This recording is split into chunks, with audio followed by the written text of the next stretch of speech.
Why do you have two phones? Because I've had customers call me at 8 p.m. when I'm with my mom at Whole Foods, like, "Hey, I ran out of coffee." So then I was like direct to consumers. Yeah, I'm like so connected. No, like a restaurant Stores owner, restaurant or supermarket, and camera rolls. I got a second one to just disconnect.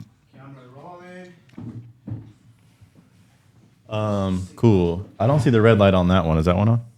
Nah, that one doesn't have, but it's recording. Okay, Yeah, cool. I'm so close to consumers. Sound speeds. Don's Table, JH, episode 3. 3. Take 1. Marker. Oh wow, that was clean. Let's go. Wait, do it again. Wow, my bad. That was so real. Holy shit. That was It's good. official, right? All right. That's the type of shit you learn on TV. Yeah. That's like the only worthwhile skill. Yeah. Also, it was good to. I think the thing I'm most proud of with that show was that I got to work with my brother on set. Because for a long time, my brother and I did what Ness is doing now. And that's what Hustle? No, like we were just vlogging. We used to live together in Harlem, and we were just vlogging everything, right? And then when I got picked up for the show, I was like, yes, but I need my brother on set as well. Wow. And the producer, the showrunner was like, hey, sometimes talent gets a little weird with family because, like, you know, you get shy with your family seeing you kind of doing your thing. Yeah. I was like, nah, because we shoot together all the time. And so it was just really cool to work on a special project with my brother. He was on set. So so that was really special. And then the other thing was, like, I learned how to do the take 1 marker, you know, the slate, which was just a fun thing. That's pretty cool. Yeah. Also, is a weird phenomena because you know how you've done those, like, those interviews and shit with Telemundo, and they follow you with the giant cameras? Yeah. How does that make you feel when they're there with the big ass cameras and you can see people are watching? It makes it very awkward. It does, right? It makes it very awkward. The cool thing about doing a show is that happens on such a sustained basis that you lose the sense of awkward. And it's just you and the camera. And so you just lock into your craft. And in a way, it's very interesting because you would think that it's a builder of ego to have a camera there. But actually, for me, it worked as the opposite because it was more like I'm locked in with the camera, and it didn't matter to me how it looked from the outside looking in. It just more mattered to me like the delivery and the craft. And so that's one counterintuitive thing I found about shooting content is that for me it's become more like I draw analogies to J. Cole. Like rap could take you in the direction of like superstar, you want to wear designer all the time, or it could take you in the direction of J. Cole where you just kind of treat it like a diary and you just write what you're feeling, and if it hits, it hits, and if it doesn't, it doesn't, but you're putting yourself into the craft, and that's all you can do. So that's the relationship I developed with producing content. That's how I feel about this podcast. Yeah. That's how I feel about this podcast for you. Yeah. That's crazy. And I have to give it up because what a franchise. I mean, you guys are building, I think it's going to be a special franchise.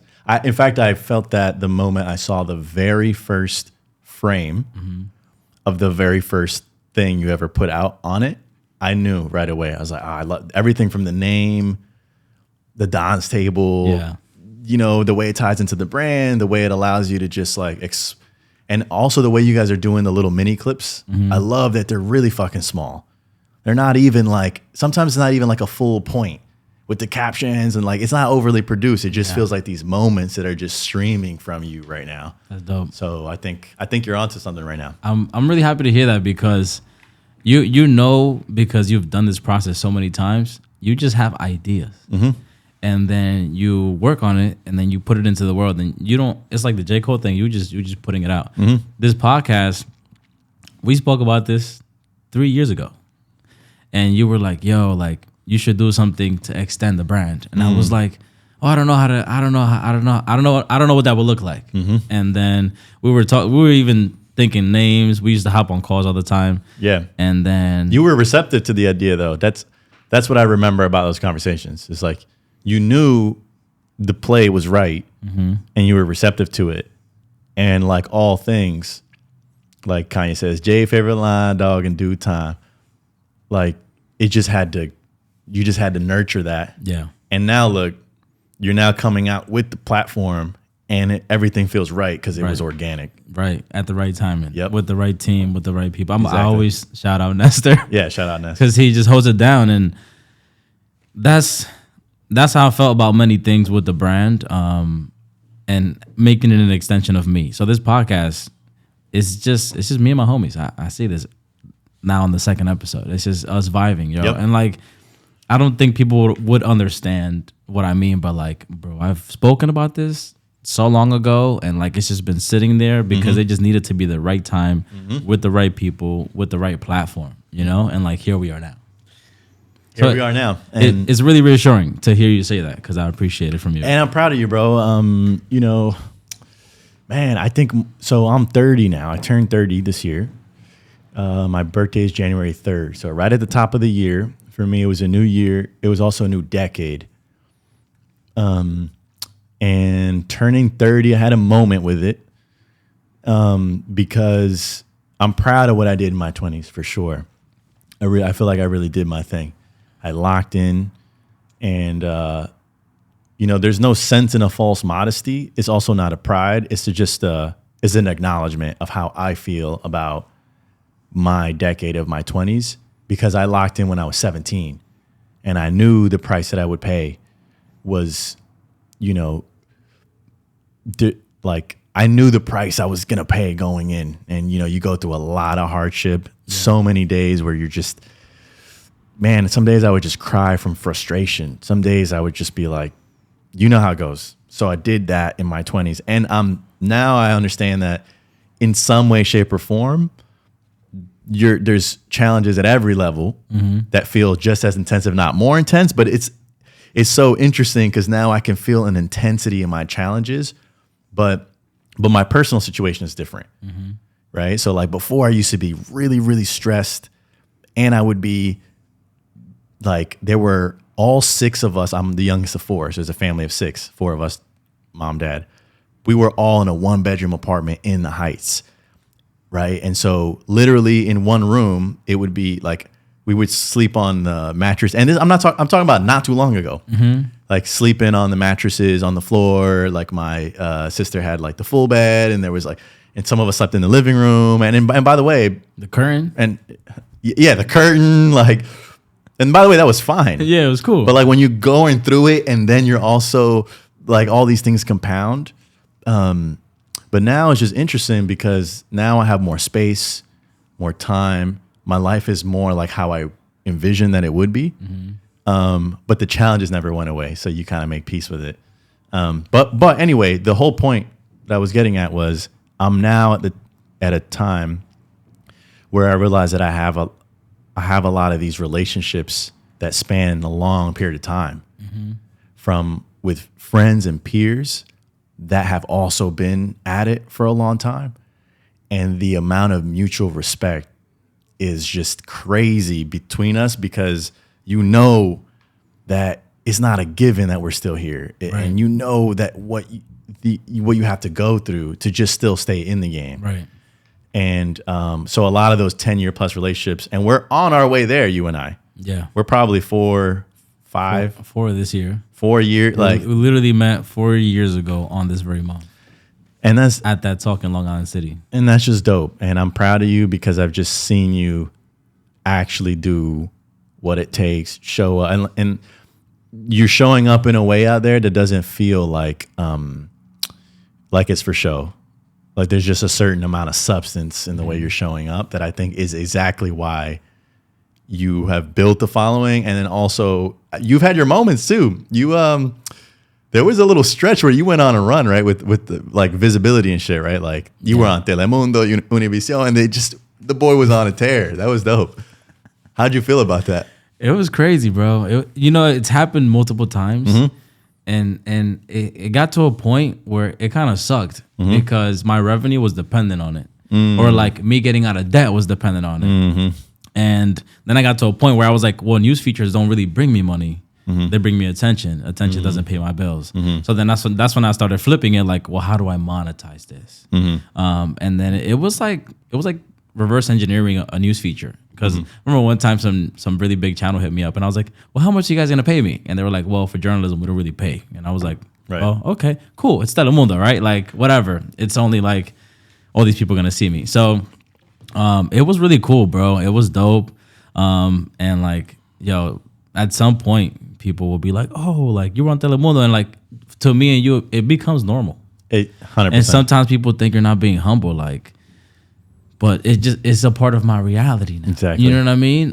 It's just normal to me. It's like these artists flying on private jets. It's just normal to them. They're not being bullshit. They just like security and privacy. That's right. You know, so it's like one of those things. But it was really cool, and like it was one of those things where it was super helpful for me to tell my story because it kind of quantified me, and like it made me serious to people who didn't take me serious, or it made people want to listen to me or hear me out. It's got like, a certain element of like validity.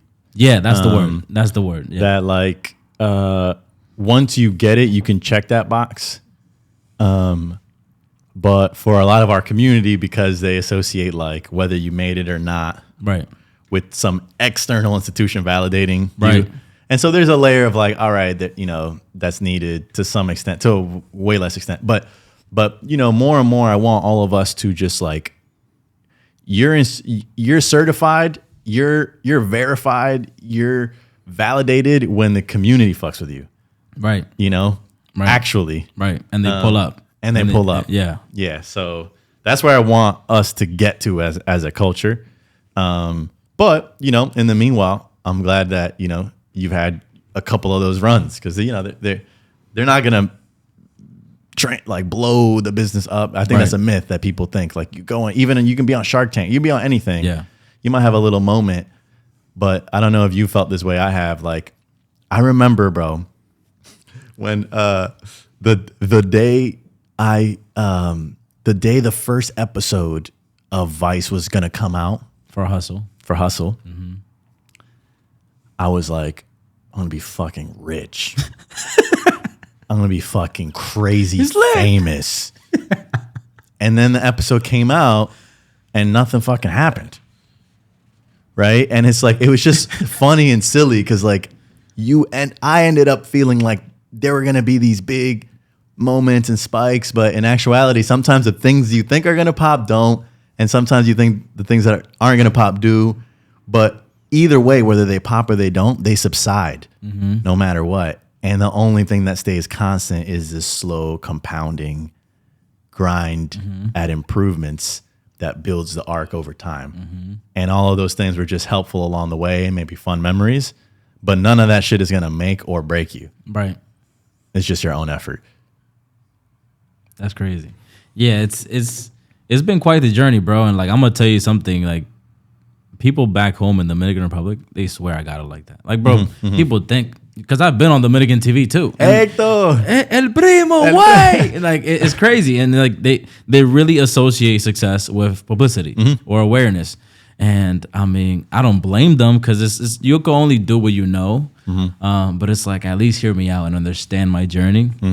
But I don't really try to explain it to people because they don't have to understand it. You know what I mean? So imagine that. So we've raised venture money at Loop, and what the common thing in VC, the moment you raise I don't know why it's the thing, but it's just the way the business works. Like the moment you raise money, you go to TechCrunch and you announce the round, right? And it's like every founder loves that moment, because like you don't get that many big payoff moments when you're a founder, but like when you close a fucking round. It's not the round, like I said, it's not like the round itself is going to make or break you, but it's one of those moments where you go to TechCrunch and then they announce your business with the size of the round and it's got your face and your co-founder's face and it goes out and it's a good, like, it's a short-lived little celebration you feel good about. So, but the like all my primos and tios and shit, like they see my face, $21 million, and they think that I got $21 million, but they don't understand. I draw a regular salary. Like that's not my money. Like that's the company's money, and I'm grateful because like we get to build the business with that. But like that's not my cash. But that's not how they see it. They will never see it that Nah, way. They just nah. see the headline. Yeah. They just see the headline. And that's the thing. I feel like we live, unfortunately, not only within our community, but we live in the generation where we don't really read past the headline. We don't want to read the subject. I mean the substance of it. We just read the subject. So I was actually gonna ask you about the Series A and stuff like that. $21 million is a lot of money. I mean, to me, it feels like a lot because I'm broke, right? And I always tell people it is a lot of money. People think I'm crazy because I always say I'm broke. It's like I have a salary too, but like I always say I don't care about money because as long as the company's growing and we doing our thing and I'm hustling and my bills is paid, I don't really care. My mom's good. I don't really care. Not much else. That's just kind of how we roll. A lot of people don't get that. So you guys raised $21 million in a Series A, and you know, I have a lot of moments where I'd be like, I could just Google this, but it's different when you explain it because you know how to explain it to me. And I feel like you explaining it to me is explaining it to our people who don't understand that, you know? That's kind of why I appreciate the EYL podcast because they kind of break these things down for us to understand it. Shout out to Troy and Rashad. They're dope. They're the homies. You know, they've just blown up. That's crazy, bro. I met Rashad in college before he did the podcast. And really? then, like, I got to see that process, and I'm just like, bro, like anything is really possible. That's crazy. It blows my mind. We did I was episode 45 on there and I did it like in their living room, much like this, in their crib, like in Yonkers or some shit. That was 3 years ago. Maybe even more, something like that. And you know, obviously they've taken it to great heights. You had a black blazer on, right? I had like a blazer on. That was 3 years ago. I looked up. Yeah, that one. So yeah, I mean, look, the thing with raising money, it's like there's a lot of mysticism and glorification of it, but the basic of it is you sell a portion of your company. And, you know, the questions that follow is like, how much? And it's like, let me just simplify it. You sell a little bit of your company. It's most often you sell 20% of your business for as much, you get as much money as you can for 20%. And like, you know, there's a very interesting thing that happens. Like the difference between, you'll hear a lot of people in venture capital say like, oh, you have to be a venture scale business, but the difference between a small business owner and like a venture capital business, really a lot, and I've looked at this so many different ways, is really just like the vision and the ambition of the founder. Because take like a Starbucks. It's a coffee shop. Take your local coffee shop in the neighborhood. It's the same business at its core. Right. You know, you have retail in a trafficked space. You're serving the community with a cup of coffee, and the coffee business happens to be very high margin, so it lends itself well to like scale. Right. But if a founder doesn't want to scale, then they're just running a small business. Right. But if you have the mindset that you want to scale, then you can be in the venture business, and you could take any business that would be seen as a mom and pop, and you can spin it and package it in a narrative and sell it and scale it. And so what private equity and banking and like the more traditional forms of capital, what they do is they price the past. So like, hey, they'll look at his last 2 years of revenue and give you a loan based off your past. The interesting thing about venture is venture prices the future. So you sell them on what you're going to do. Right. And I love that shit because then it's like, all right, cool. Well, then how can you package it? Because you could have the same business, but if you have two founders, sell it completely differently. And one can sell it potentially more successfully because of their experience. Another one could just be they want to do it different. And so what I love about the venture game is you have to pick a business. You have to have a good business model. Pick a business. And then you infuse it with who you are. And then El sazón. And then you just figure out some way to sell it. And so that said, you raise money, and the way it works is like whatever amount you're able to raise, you do get it wired to you in one day to the next. So we did $3 million for our seed round in January, and I remember we got that money on January 6th because that was the day of like the riots and shit. And my lead investor was like, "Well, John, the world's falling apart, but you know, you got $3 million." And I just kept refreshing the bank account because like everybody sends you their wire because it's not one investor, you get several people. Yeah. So we got a wire for 750, you got a wire for 1.7, and I was like, "Yo, this is fucking lit." And then 9 months later, and it wasn't because we were that good, it's just the market was at a time when there was just money was practically free. In 2021, like NFTs were going crazy. Everything was going crazy. And we just happened to package the story in a way at the right time that got a big check writer. And we're in a big business. We're in insurance. Yeah, so they were like, yo, this thing's going to be fucking huge.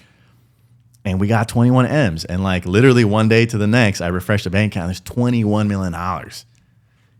Crazy. A lot of zeros, man. Now, but a lot of shit has changed since then. And you know, it's something that I would like to touch on here as well. But basically, you know, that era of free money where, think about it, like back in the day, influencers were getting money. Big money. You could have no audience, you're getting money. Speakers are getting money. Shit, you're still getting stimmy checks at that time, right? So you're getting stimmy checks.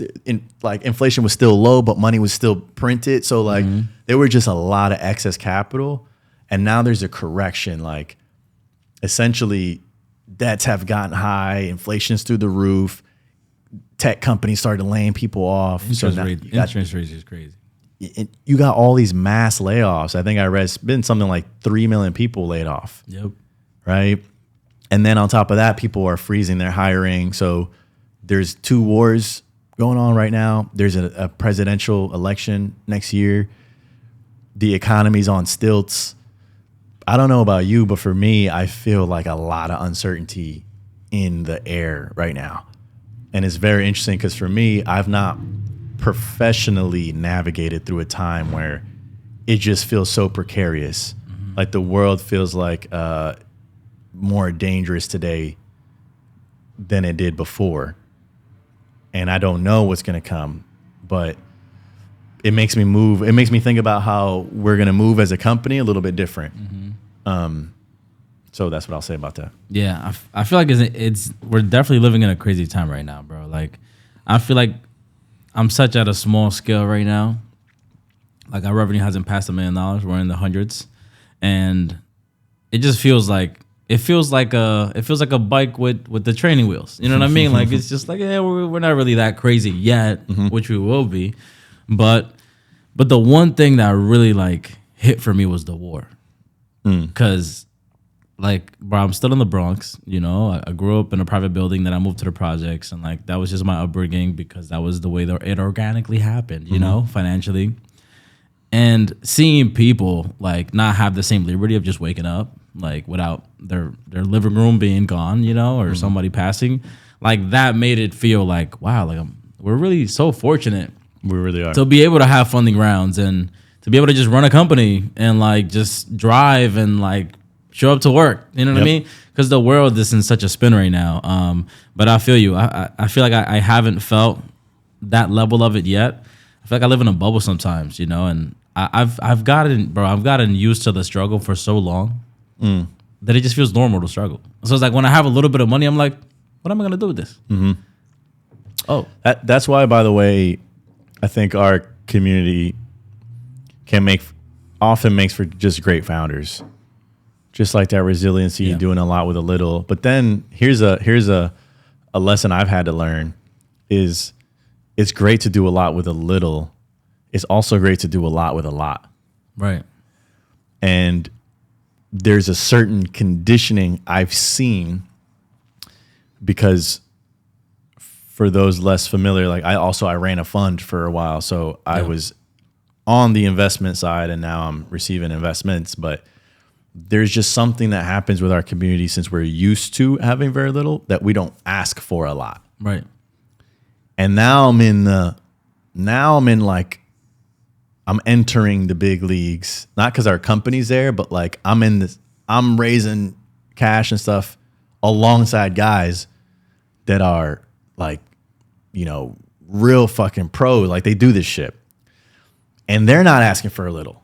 Mm-hmm. And the guys that manage money and like invest, like just if 2 people show up and one's like not that like appears to be less confident and asks for less, you're just like, oh, this guy's not ready. Yeah.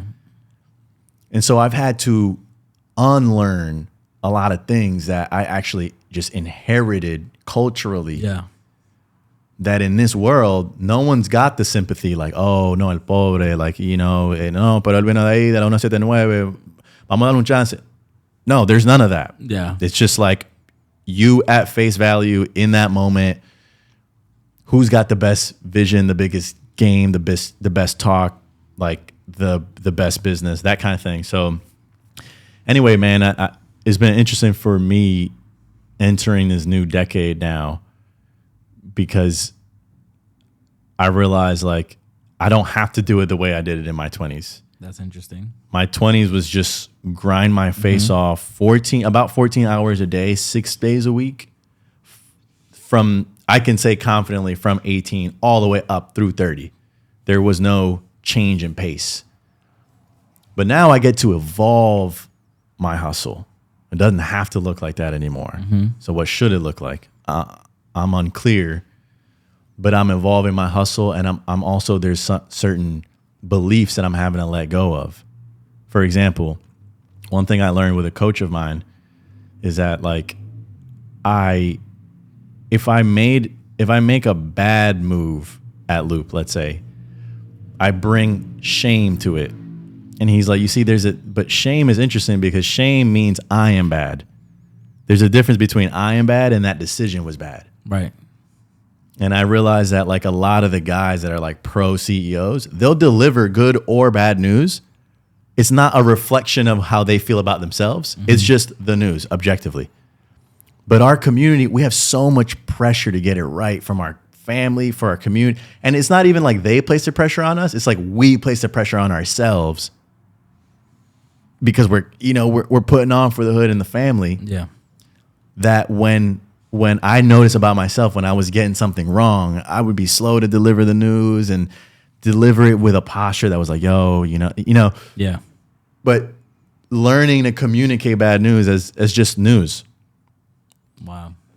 Is actually such a powerful distinction. And there are many little things like that this journey of being in business is teaching me about myself and how that interacts with how I was raised. Do you feel like it's coming from that culture where people just point fingers? Like, whose fault was it? Like, who did that, right? And that's how I feel. Because, like, my team, the most employees I've ever had was 7. And the most I've ever had was just me, right? And it's always, like, up and down because it's always interesting working with a team where people have access to you. Because it's like we become homies. We're just all here. And then sometimes people get too close to you where they feel too comfortable. And then when you got to deliver that, it's like, oh, it was your fault. And it was like, nah, homie, it was just a decision or a forecast and something just didn't go right. Right. And that's just what it was. And it's interesting that you just got there. I just turned 27 like 2 weeks ago. And Happy birthday. Thank you. And I don't know what billionaire said it, but maybe Warren Buffett or Bill Gates, some crazy One of them. stuff. Yeah, one of those incredibly rich guys. You know, they were like, grind all your 20s. Your 20s is for you to hustle, and everybody says that at this point, but your 20s is the time, right? And I started my company at 22. I've always been hustling since a teenager as well. And I was always like, yo, I feel like I have nothing to lose. I'm just going to risk it all in my 20s. And then hopefully by the time I'm 30, I feel at a point where I could change the pace. I don't know what that pace looks like or what that life looks like, but I'm glad you're there now. So then it's like you figuring that out because that's where I want to get. So it's interesting that you're like trying to flip that script now. Because for me, it's like trying to be where you're at in terms of like I have a salary now. I'm establishing my life and I'm settling down. It's a whole different world. To me, that's like foreign to me. So if you could expand on that. Yeah, I mean, some of the things I'm thinking through and working through now is like, for example, my business is at a point now where I'm not that operational anymore. And that's a big difference for me because before me advancing in my business meant I do more work. Right. But you get to a point where you have enough structure in the business where I have people that, so the next phase from I do the work is I lead the strategy and then people do the work. But I'm at the next phase beyond that, which is I work together with our vice presidents and our heads and we go back and forth on the strategy, but then they run with the strategy and they manage a team that does the work. Execution, right? So for the first time, I'm like, okay, I want to do more. What can I do? But I realized that like actually me dipping in and doing some of the operational work itself sets us back. because I'm already paying someone to do that. Right. And I'm already paying someone to do product and someone to do marketing. So what is a thing that none of the people that I pay can do, but only I can do? Right. And I'm finding that I actually have more time to invest in thinking about like, all right, bet, what do I do? Like, I need some CEO shit to do, some shit that only really I could do. Yeah. And I'm figuring that I'm growing into that. I'm becoming a CEO from a founder. I'm growing from a founder into a CEO, a professional CEO. That and we've had to do layoffs this year, and we've done 3 rounds. And everybody says, "Yo, just do 1 round," but it's bullshit. I haven't seen a single company that like all the got Meta, all these guys. Yeah. It's bullshit that you can get away with one round. You end up having to do a couple because you realize like capital is more and more scarce, and you need the capital that you have to last longer and longer. And so therefore, the thing I'm allergic to right now is fixed cost. I'm comfortable with variable costs. I'm allergic to fixed, because fixed is like it's fixed. Like that shit is there. It's a ticking time bomb. Yeah. Right. So, yeah, just like having to break promises to people that I brought on, you know, because in some cases I made the wrong decision, but in other cases the market just changed. Right. And, you know, as a CEO, I had to realize like, bro, it's no longer like I'm playing just for the love of the game. Like if you grow up playing ball, at some point when you enter the league, it hits you like, oh, I'm a professional because I'm being paid top tier money to play ball.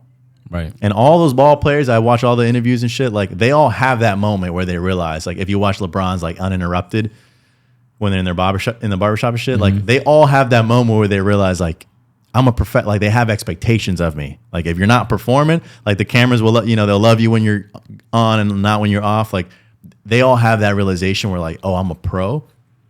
I've had the realization in the last year, like I'm a professional CEO now. This shit is different, John. I was telling myself like, yo, this shit is different from when I started at 18 in my mom's crib, bringing sacks of laundry up into an apartment where there were 6 of us and fucking processing the garments and shit for my dry cleaner. Yeah. Like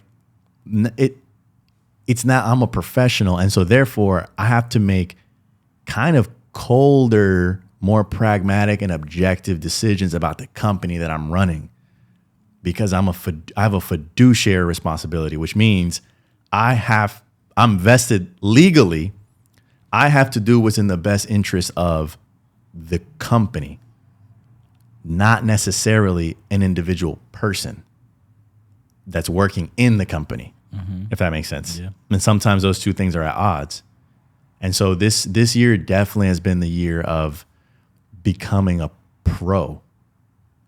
And it's been hard, man, because it's in a lot of ways, I'm a very warm, caring person because I have so much empathy because of how we've come up.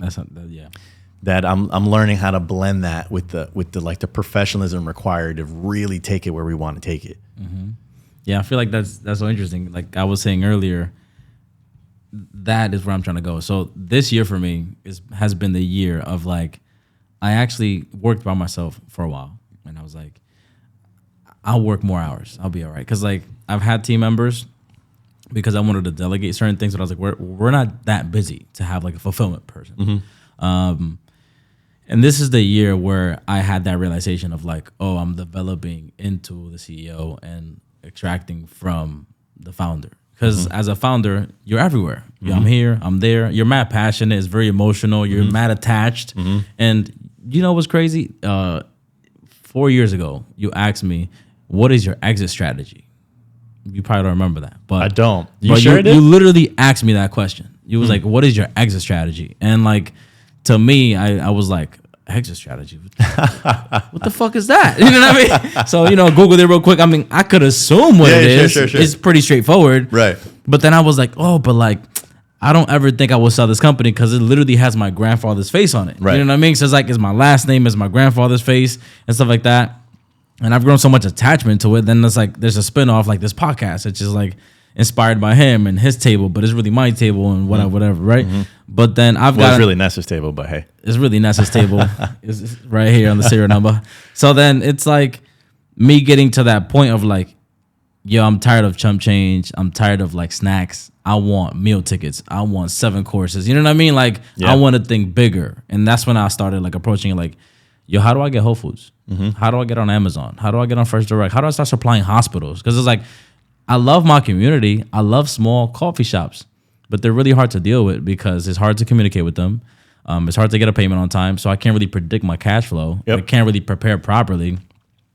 And that's when I started thinking bigger. And then this year I started like scaling back and slowing down. Like, maybe I don't need nobody right now. Mm-hmm. Maybe I could just work by myself. Even if it's 6 days a week, 7 days a week, I'll work, whatever. I'll do what I got to do. And then I started working less with like local supermarkets, local shops, because it was just draining the life out of me in the business because it was me running around all day. So much effort. So much last minute adjustments and just people delaying with the cash. And then that's when I started thinking bigger and just pure business. Okay, trade shows. Mm-hmm. How do I get in front of these people? Then I discovered the trade shows and the appointments and the rounds and all that stuff. And then this year has been that for me of like, literally we're launching next year in Whole Foods, and like we spoke about it last year. And to me, it's like it really took me 2 years. Congratulations, by the way. Thank you. Huge. Appreciate it. Thank you. Huge. But to me, you're at that level of like that CEO status. Like a deal will take you 2 years. Mm-hmm. That to me is foreign. You know what I mean? Like I'm used to like, tú quieres comprarte café? Ta, this much for the bag or this much for the box. Yeah, bring it tomorrow. Right. I'll cut you a check. You know, this is like 2 years out, 60, 90-day terms. Like it's a whole different ball game, but you best believe that payment gonna be right there when it's due. You know what I mean? Yep. You could go to a bank, get a loan with it to fulfill the order, the PO. It's a whole different ball game. Exactly. So that's what this year has been for me of like, stop thinking small. Mm-hmm. And even my pricing, I've met people who have coffee companies that have been around for 10, 15 years and they'll keep it real. Like, bro, you need to charge more. I'm like, what do you mean? It's like, bro, you got good quality stuff and it's not cheap coffee. Right. You need to charge a little more. And I'm just like, oh, but the community and like the cost, I don't want to make it inaccessible because I'm trying to think about my peoples and I'm also trying to think about the shelf and the competition. And then it's like, at the end of the day, it's worth what it's worth. And I've realized, the community is price sensitive, but people out here wearing Gucci and Louis. You feel me? So it's like people out here going to Bad Bunny concerts. It's $1,000 for the ticket, $800 for the ticket. Right. But you're not going to buy this bag of coffee for $18. Right. So it's like, it's really choosing what your values are and what you choose to spend your money on. Because people love to go out and pop bottles. So it's like, I've taken it back. Not that everybody's like this in our community, because clearly me and you aren't, right? Not one brand in sight, but our own, right? So it's always like understanding what works for you, but then that growth strategy, because I've always tell people like, I send people coffee because I love doing it, and it's a gesture of me being nice. Because thanks for the coffee, by the way. Of course, you know I got you, bro. So I'll randomly think about you, and I'm like, yo, you still at the same address? Yeah. Oh, okay, cool. And then I just send you some coffee. You got a little care package because it's just like being from the Dominican Republic. When you visit somebody's house, the first thing is like, oh, yo te quiero un cafecito. Exactly. It's just a gesture of like, welcome home. What I do when I got into your whip just now. You had 2 cups of coffee. Yeah, a couple. Yeah, that's just 2 cafecitos. In the Heights. Exactly. Yeah. It's a thing. It's just a welcoming gesture. It is, and I love hearing this, bro. This is the metamorphosis. I'm hearing you speak, and I'm getting a visual of the metamorphosis because those realizations that you're having, you can only have because of the groundwork that you put in, just all that comes with that, the groundwork, the grit that you build, the shit that you learn, the inefficiencies that you go through. And then you just map out like, yo, if I keep doing these small runs, like how can you just map that out and you're like, oh, that doesn't, I don't like the way that looks. Right. And so you keep going until you find a picture that you like, and you're not sure if it's going to work, but you're making a more informed decision about what you'll spend your time on based on what you know today. Right. And then you'll get more data in the next 9 months, 15 months, and you'll be like, all right, bet I'm going to actually adjust it like this.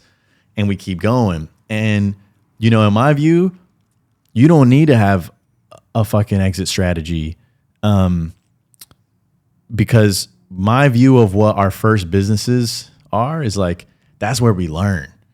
Like all the shit that I'm applying at Loop now, I learned back when I was running John Henry Cleaners, That's crazy. which was a business that also had my name like yours today. Like where I was also driving around, right? Like on the road, doing everything out of my house. Like that was the era where I actually built my toolkit, right? And I started towards the end of that business. And it was only a 3-year run, but towards the end of that, I started thinking about it that way. Like, oh, bet I have a toolkit now. What can I go and do with this toolkit? That would also require effort, will also be a grind, but like I'll have more tools. And so now I've looked at my go rounds like that. I'm like, oh, bet I, like you, don't care much about money. I did like a 2-3 hour assessment with a coach of mine where it reveals to you what your drivers are. And out of 100, the money was 20. That's crazy. It's very low. Wow. Like I like having it, but like it's not my biggest motivator by far. Right. I don't really give a shit. It's a currency, you use to play the game. But I love this idea of like, all right, bet if I do this, what can I learn? Like what tools can I get? And those tools stay with you forever. And so the tools I learned from the dry cleaning business, from doing some real estate and getting my fucking ass kicked with real estate, doing a little dibbly dabbling in media, seeing how that world works. Because I told my producer, I was like, yo, I'll host the show, but only if you show me the ropes of the business. Of this industry. Because I got paid not shit to do that show. It was a very much... money is not the currency that you measure your ROI on. Like doing a show, it's not like how much money you make in the short term. For a lot of people, it's how much fame they get. For me, it was how much I was going to learn about the media business. That's so interesting. And so I look at every chapter that I've had so far as like, bro, what tools can I walk out of here with that go in my fucking Batman belt forever? And now the combination of those, not to mention Harlem Capital, like when I walked into Harlem Capital, I was a hustler, but I walked out institutional grade. Those boys showed me how to like button up and raise money from fucking endowments. That's different. Bruh. Not the endowments. Like, that's different. Bruh, a fucking endowment, a fucking hospital, like state pension funds, all right? Shit that I didn't even really know what it was. Any private colleges? College, universities. That's different. Bro. Okay, That's so different money. So when a university, every fucking year, 2-3 semesters, all those alumni, over time they put money in, then they grow a fucking war chest of capital, and these schools then put that capital to work actively. Right. So they have money teams that invest these multi-billion-dollar endowments, okay, and they get returns on things, and the way they structure it is the biggest percentage of the money goes to safe things like bonds, and so you're that way you have low risk and a fixed return on something that's relatively low risk. But like probably 5% of all that capital goes to risky shit. And 5% is a lot of money. It's a lot, and it actually of the 5%, a lot of it goes to like real estate and stuff that is considered risky, but it's like the safer risky stuff. So then you have like 1% that goes to like very high risk stuff, which seems responsible to me. Like you don't want to be 10% in fucking startups, Right. Like if you're managing like $100 billion, you have a small slice, but then that small slice, that's where they're looking for outsized returns. And that's why bringing it all the way back to the beginning of the conversation, you could have a small business, like two businesses, the same thing, both coffee shops. But in one, the CEO in Howard Schultz, CEO of Starbucks, has massive vision. Yeah, he's a monster. If you out of $100 that you have, if 99 is in some safe shit, you got one to play with. That's the lotto ticket. So you want to go jump into a fucking lotto that has a big potential win, right? Like you're not gonna play the lotto if you have the same odds to lose or win for a small prize. You want to do it for something that's got a big prize. Right. And so that's how that money behaves. And so I started understanding, there's money flowing out there, but all money behaves differently.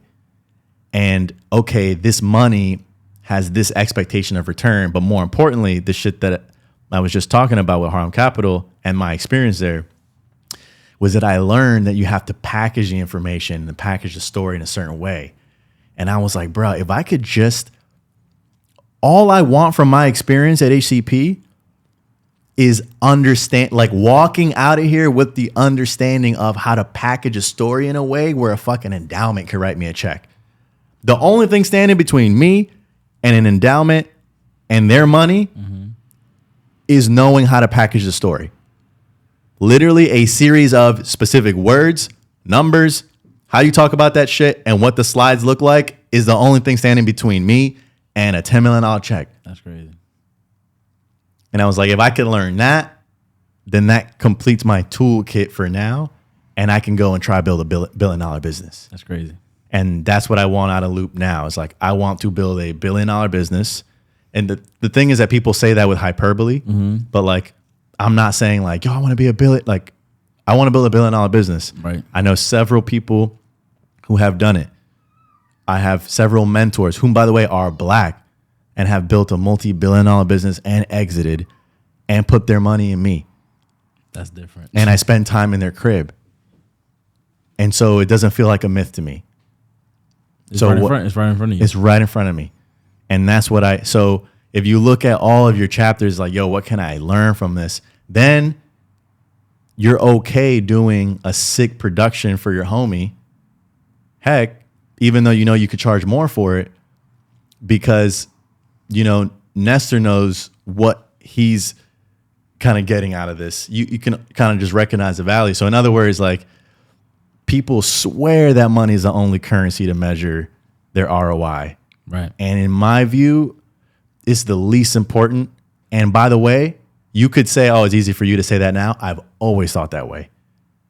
I was always okay going in the red because money was never the most important currency to measure my return. That's phenomenal. Boom. Because in the last episode, we even touched on this. Is there a number for like, is there an amount of money that equals happiness? Because for me, like you said, I don't care about money. I care about being good, taking care of the business, growing it, scaling it, and reaching milestones, providing jobs, getting my mom out the hood, taking her around the world, which you've done now. And is there a certain number that you feel like you're happy, right? Because it's like, let's say, oh, I don't have credit card debt. Oh, I own my crib. Do you even want to own a crib, right? I have a nice car. What kind of car do you need to be happy, right? So it's like, is there a certain level for you that you feel like you get to a point where money, you get happy because you don't feel like you have this weight of like, damn, I got this credit card payment, oh, the interest and stuff like that, right? Because as an entrepreneur, it's not foreign to you to have maxed out credit cards. We all know this. No, it's part of the game. Right? And to me, I've had moments where I was like, I don't mind doing that. I'm going to max it out because I'm going to buy a pallet of green coffee and I'm going to flip that. And then with that flip, I'm going to pay that back and boop. Yep. We're good to go. You view it as a loan almost. Right. Like it becomes an extension. It's like a hair extension. J. Cole says, money's short, so this jewelry's like a weave. I guess that's a different point. Shout out J. Cole. Best, I think of the big three, he's the GOAT. Anyway. There's some studies behind this shit that it was called Can Money Buy Happiness? And it turns out that the answer is yes, to an extent. So and by the way, this is like pre-inflation and shit. So I don't know how the figures have changed, but at the time, the study showed that when you get to $70,000 a year, your stress as it relates to your financial situation significantly decreases. Then there's another tier that's when you get to 120, you also have a correlation where having more money does make you more happy because it decreases the stress associated with being rent and credit burdened. Then there was like another tier at 180 where, but the funny thing is like, as you went up, it had diminishing returns. You got less happy solely because of the money.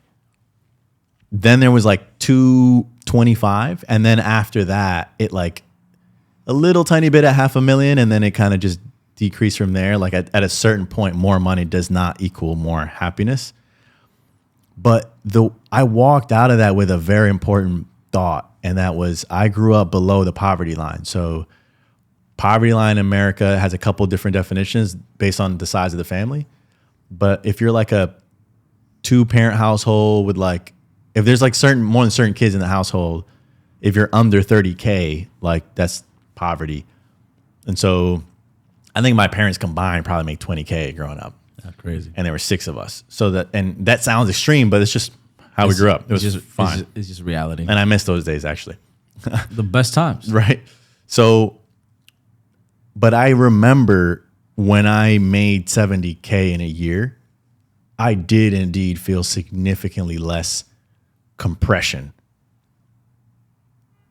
And when I hit 120, I felt differently also. And I pay myself today a modest salary. And I know I can make, I should probably be making 5 times more because it's a hard fucking job. But like, I don't want to send that signal to the company. Like I pay our leaders more than I pay myself. But there is an inverse correlation, like a relationship between money and happiness to an extent. But I'm talking about money in terms of income, like annual income. The way you framed the question was almost about like your nest egg, like your wealth level. But I will say, man, once you get into like 120, 150K, it opens up some lifestyle that, you know, you start getting into some creature comforts that initially you feel guilty even having. And then you realize like, no, bro, it's fine for me to have a nice pair of fucking pajamas if I want. Like I started to feel like I was indulging because I got a pair of nice PJs. Because for me, if I wasn't in like a fucking raggedy ass shirt and shorts. With the coffee stain? Yeah, because like, but I'm like, no, I don't want to feel that way when I'm lounging anymore. Yeah. I want to have a nice pair of PJs. And I was like, damn, yo, I done got bougie.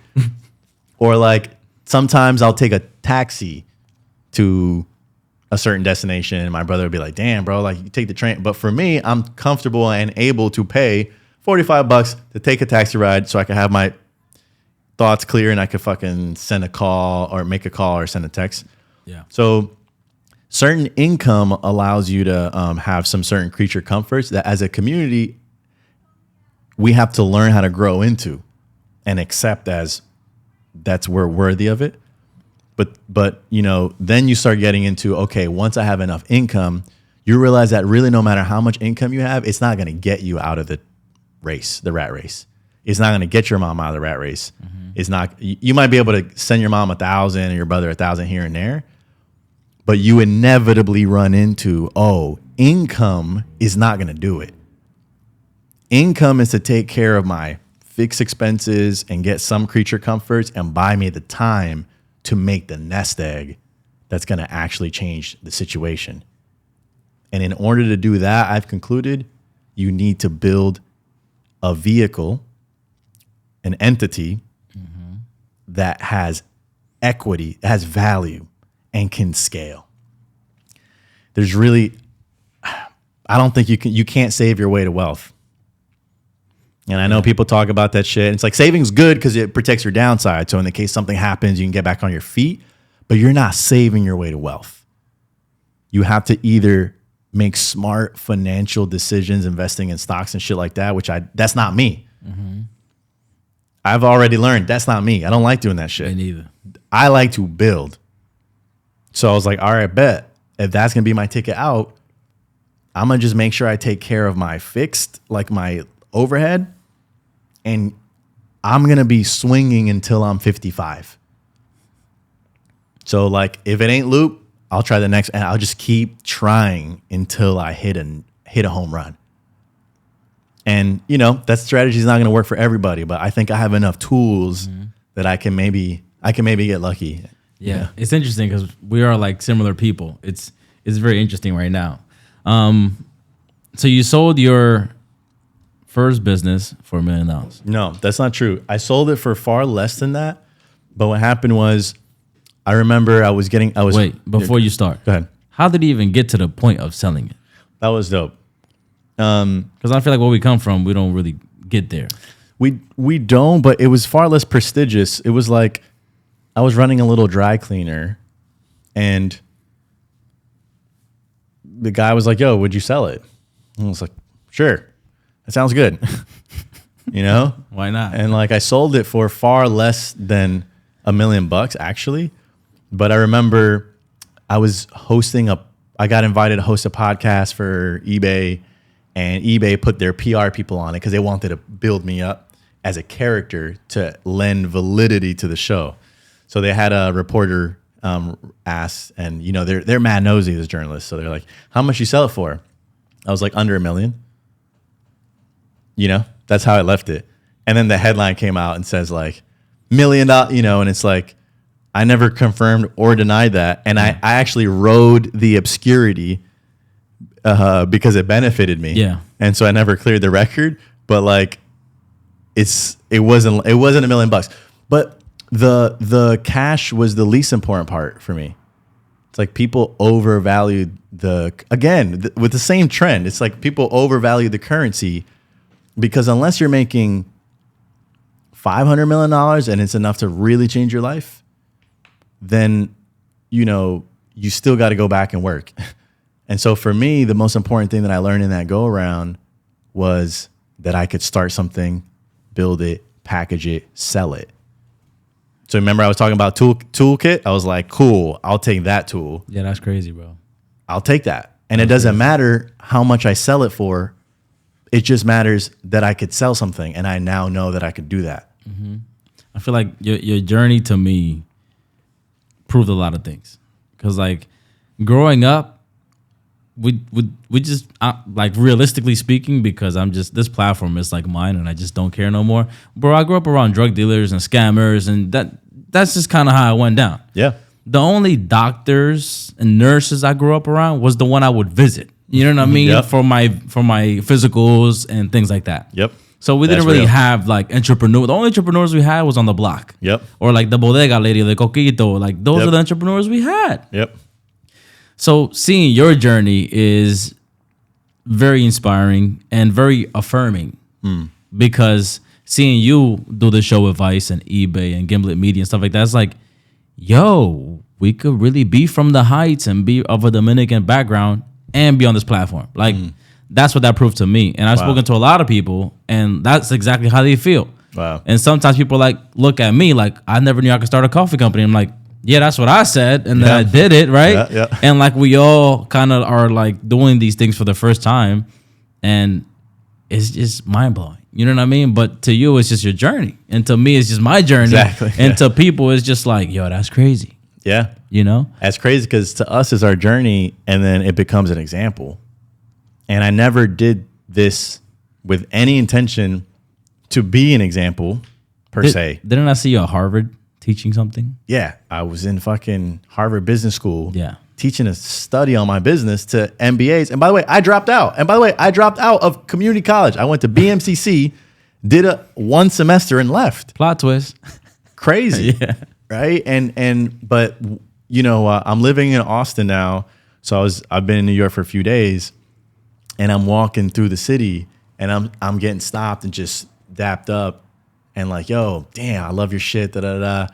And that is a currency to me that has become that I don't crave, but that I've come to appreciate more and more because it's coming from a place of like, yo, damn, like I can tell that the exchange in that moment is like, yo, damn, I've been part of their journey. Mm-hmm.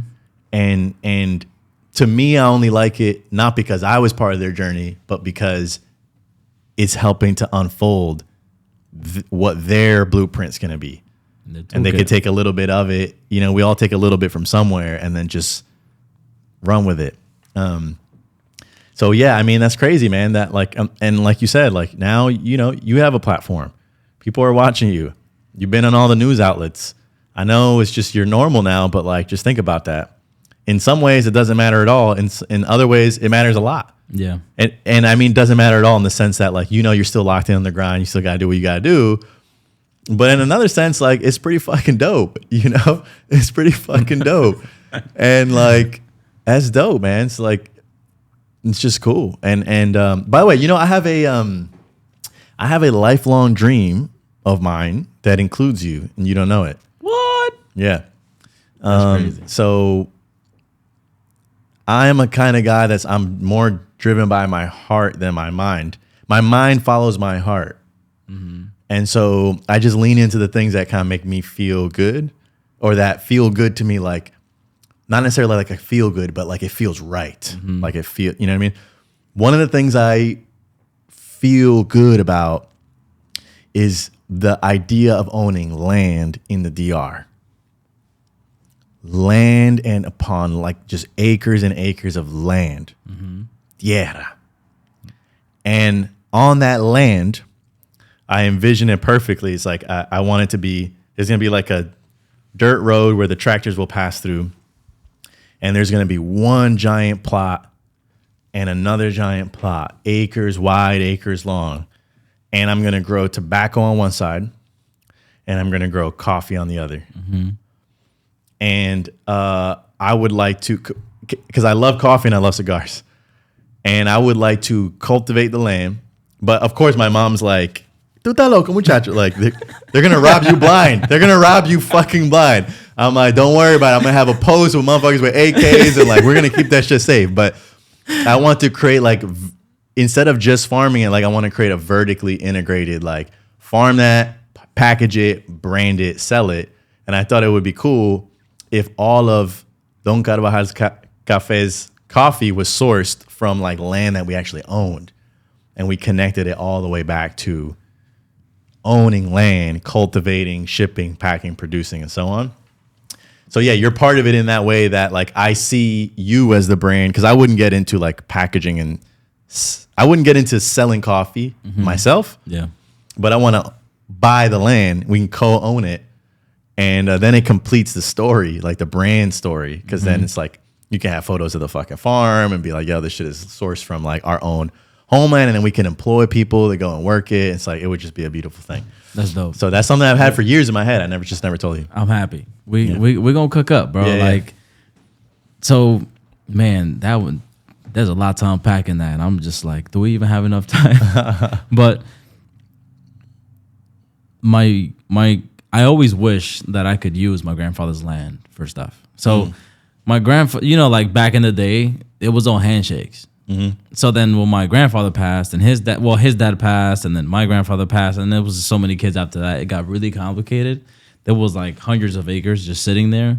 And then, oh shit, you guys had hundreds of acres? Yeah. And then my because it was just like the town is like super Carvajal. It's like one of those small towns. And then my brother ended up buying a good chunk because it doesn't cost that much, but it's just empty land in the country. In the country, land is very cheap opposed to the city. Sure. It's just the value. And I'm always like, man, I wish I could buy some from that guy one day. But in DR, something about coffee is about elevation. So it's like you have to go to the highest point of the island to buy some land for coffee and tobacco because it's better. Even in terms of pest and bugs, they don't really live beyond a certain height. Gotcha. And stuff like that, which is interesting. Dope. But that sounds so dope. And I feel like a lot of people in DR, you know what most of them do? They come here, they get a job, they establish themselves here, and then they don't care about back home. So people like me and you, we're like almost rare. Like I got an award from the Dominican government in February for Dominican Heritage Month. Dope. And they were blown away that I was like so trying to go back to DR. And they were like, people leave and they never want to come back. So like they actually have a mission to get people like me and you to come back. Awesome. Because most people don't want to. You know what I mean? And like we find so much value in our culture and where we come from that we want to do that. And to me, it blows my mind that there's really not that many people that think like me and you. Nope. But there's a growing number though, man. Like I think our generation really wants to get involved. I could feel it. And, you know, the more of our stories that are out there and blueprints that people could follow. And plus, I just never underestimate what one or a few people. I don't need a fucking massive movement to get shit going. You actually just need a few people moving with intention and intensity. And that leads the movement. So just something to keep in mind. For me, you know, I don't need a lot of relationships. I have few relationships that I'm trying to go very deep with my peers. You know, like I think Drake, for example, is good at that. Drake's been rocking with the same dudes for a long time, breaking bread, all on the journey together. They get percentages. Like, Yeah. that's a beautiful model to me. And LeBron has done the same thing. And then I don't think I've done that in my journey. And so I guess I learned from a mentor of mine that it's not too late. It's like, dude, you're young. Word. You can't have 20-year relationships unless you had childhood friends because like you're fucking 30, you know? And most people from that time we probably don't align with And because that- we went in different directions. Exactly. Yeah. So I'm realizing like for some reason I wrote it off because fucking Mav and Bron came up together. I'm like, damn, I missed that. I'm like, no, wait a second. I could start that right now. Right. You just got to be intentional about it. So that's what this is to me. Yeah. You know, pulling up to the Don's table was an extension of that. Yeah, I appreciate that. And Yeah. the reason why I started this is because like I feel like I have these dope relationships. Like me and you, we've known each other for a minute now, and you know what I mean. Way before COVID, you know what I mean. Like I feel like saying before COVID is like oh BC. It's like whoa, right? But it's interesting because I feel like I've built these relationships, and people never really knew that, and I never really cared for people to know. It was just like I know you, you know me. I could, I'm having this issue. Could I get your input? Because I really know that you would probably provide value to me and expertise, right? And that's the reason why I started this, because I feel like we've had really dope conversations off record and just organically in our own time. And I was like, imagine if we created a platform where we would have these conversations for people to benefit out of the things that we've experienced and that we've lived, you know? And it's very interesting because we've never ran an episode this long because it's just the organic flow of things. And So get this. I had a boy hit me up. Him and I hadn't spoken in 3 or 4 years. I see the call.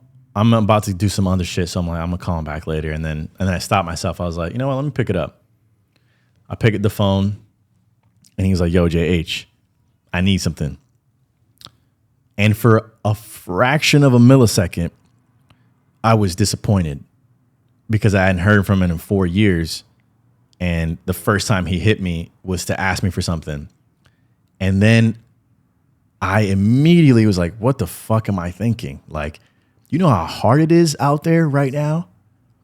And I have a homie that picked up the phone and was like, yo, I need something.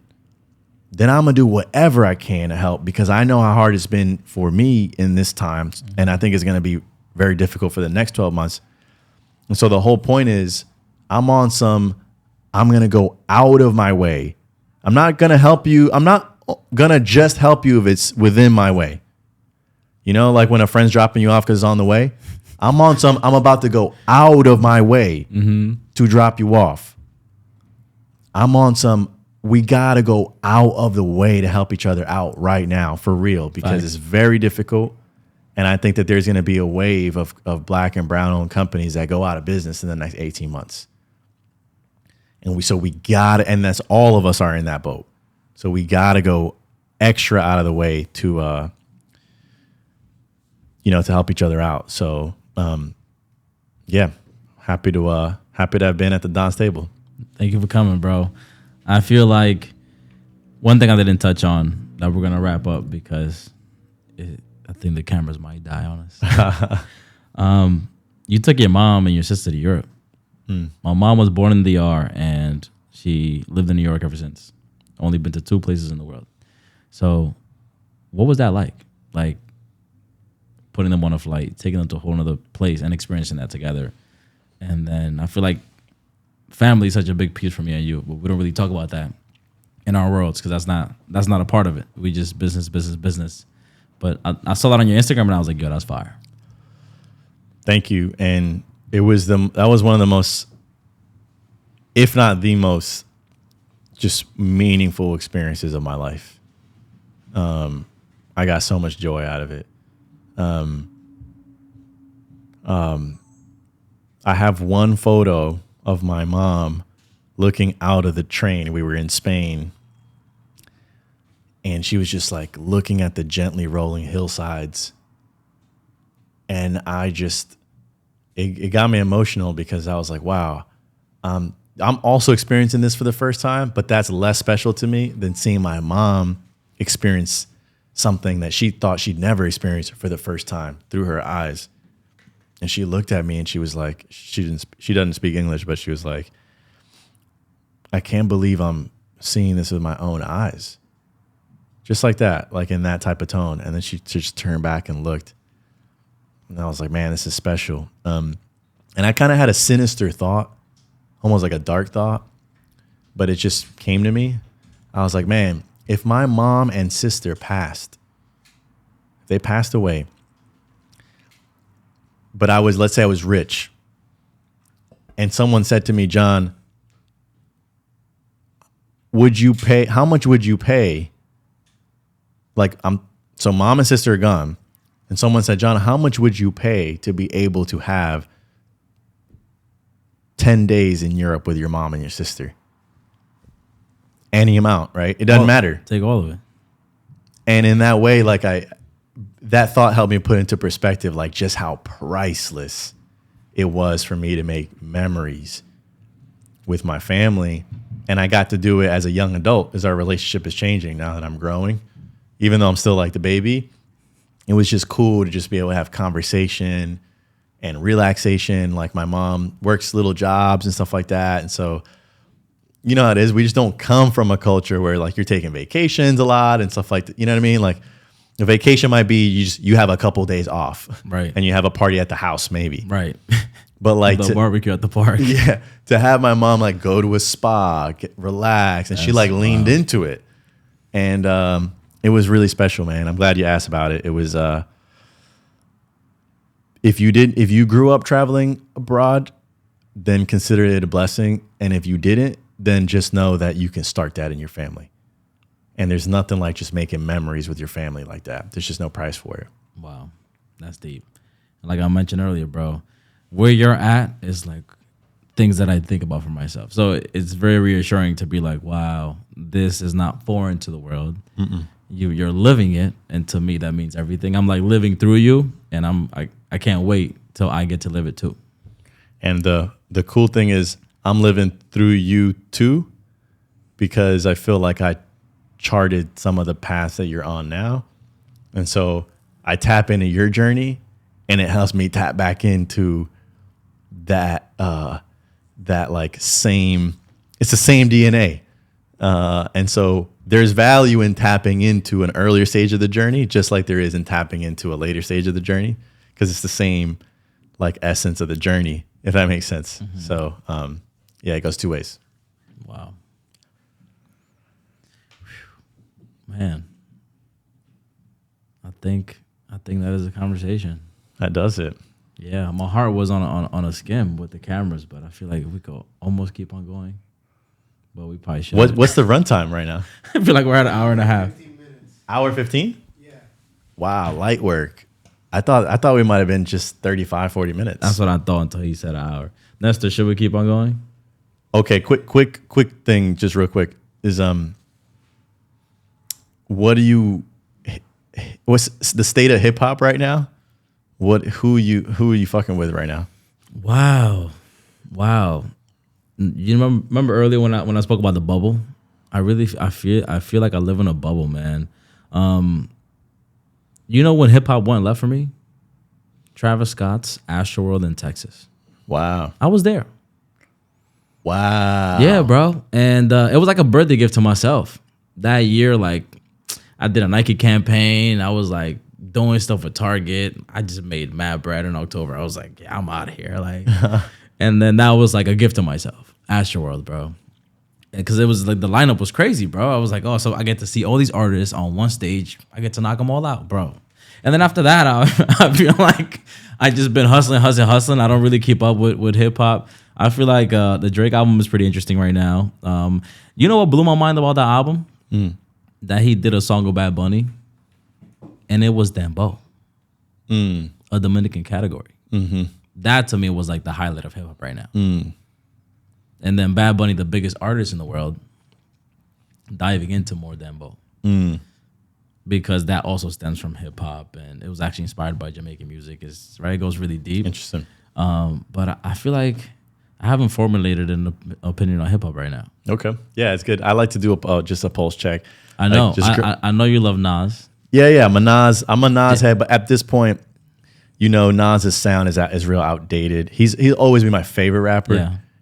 By the way, he's an investor in Loop, which is amazing. What? It's crazy. It's like my favorite rapper invested in our shit. That was very high pitched. You gotta edit that. No, That's crazy. But yeah, my certified GOAT in this era has gotta be J. Cole. J. Cole. Yeah. And that hasn't changed for me like in the last 5 years. So good to do a periodic pulse check on the culture. Yeah. I've noticed you do that, which is dope. Yeah. Which is dope. I need to do my homework, right? I feel like